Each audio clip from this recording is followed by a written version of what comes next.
కళ్యాణదుర్గం పట్టణ ప్రభుత్వ ఆసుపత్రిని డీసీహెచ్ఎస్ పాల్ రవికుమార్ ఆకస్మికంగా తనిఖీ చేశారు. రికార్డులను పరిశీలించి డాక్టర్ల పనితీరు, రోగుల సమస్యలపై ఆరా తీశారు.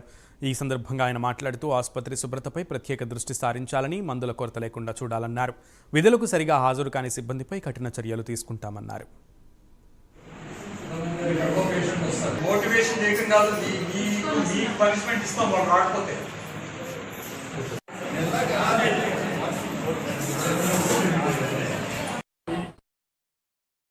కళ్యాణదుర్గ కమ్యూనిటీ హాస్పిటల్ని ఆకస్మికంగా తనిఖీ చేయడం జరిగింది.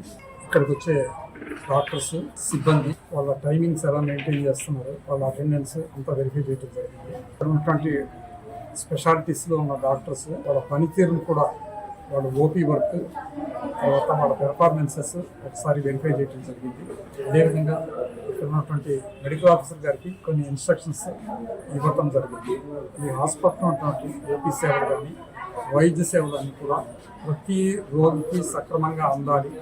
అదేవిధంగా ఏ పేషెంట్ కూడా 24 గంటలు ఈ వైద్య సేవలు కంటిన్యూగా ఉండాలి.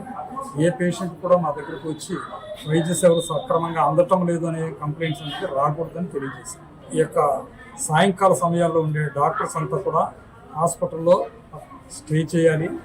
అదేవిధంగా ఏ రోగిని కూడా రేపు రా అని చెప్పి పంపించడం అనేది ఇక్కడ జరగకూడదని తెలియజేయడం జరిగింది.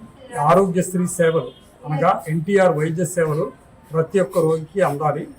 ఎన్టీఆర్ వైద్య సేవ ద్వారా నార్మల్ డెలివరీస్ ఇక్కడ కనీసం 50 నార్మల్ డెలివరీస్ ఒక్కొక్క నెలలో జరగాలని చెప్పి ఇన్స్ట్రక్ట్ చేయడం జరిగింది. అదేవిధంగా ఈ పాత బిల్డింగుల్లో ఎస్పెషల్లీ మార్చురీ బిల్డింగ్ అనేది చాలా శిథిలావస్థలో ఉండటం జరిగింది. మార్చురీ బిల్డింగ్, దాని డోర్స్, దాని ద్వారబంధాలు కూడా మార్చాలి అని చెప్పి తెలియజేయాలి.